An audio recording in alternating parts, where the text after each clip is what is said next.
Hey, how you doing? Well, it's me, Sean Leroy, back for the third part of 2012. It's been a long one, but we're wrapping it up.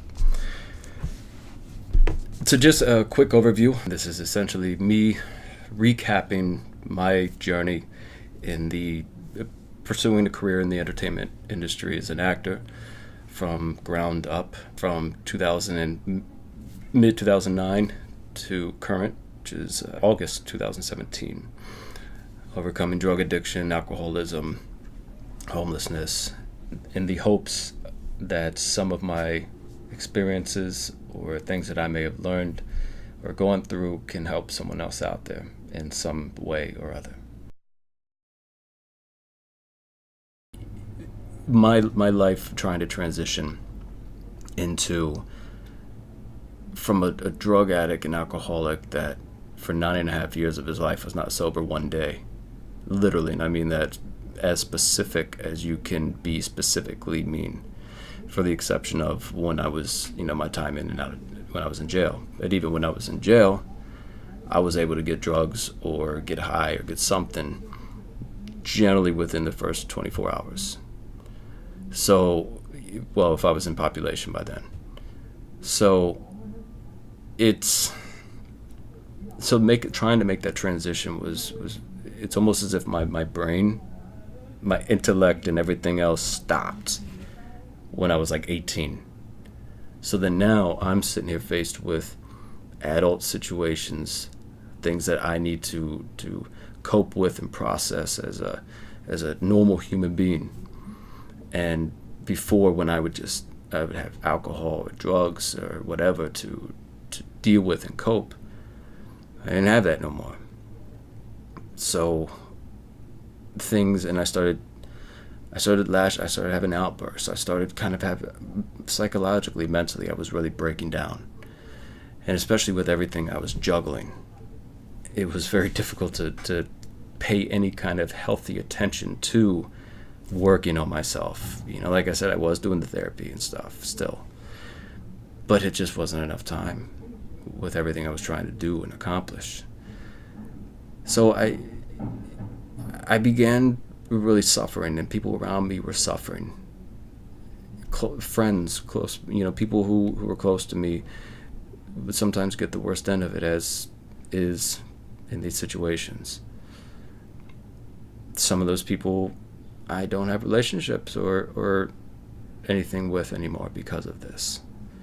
I can't blame them, and it's just, there was also a time, there's 1 week prior, about a week before I was notified I landed the role for the Wicked Attractions. I was coming back from Brooklyn from seeing, my people, and I was so down and out and weak and just didn't believe in the future, my future. And I got off the train, and there's a lot of drugs where I live, and there was a guy in the corner.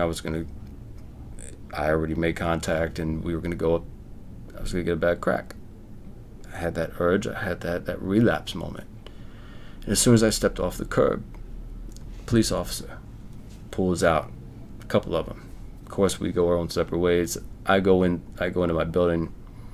I didn't come back out, And then a couple of days later, I find out I was cast in that role. It's amazing to me what I relate to the Lord having looked out for me.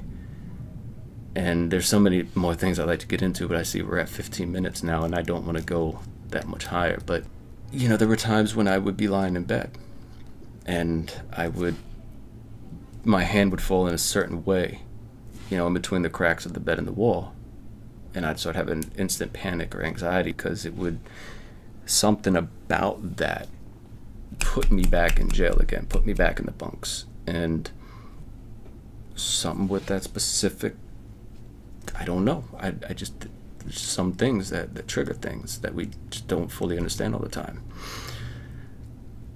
So with that eating at me, I just did not cope. There's nothing I can say that I did right in those situations, except for not pick up another bottle. but I'd get sick anyways because now I physically reject. I can't even have penne vodka sauce or anything. Listerine, nothing. I can't wash my mouth out with that stuff without getting sick but the only thing I can say is, man, you need to make time to take care of your health, psychologically, mentally, emotionally. You have to make time for it, because if you don't, things are going to just start falling. Things are going to start coming apart. You're going to lose relationships, and that's going to snowball.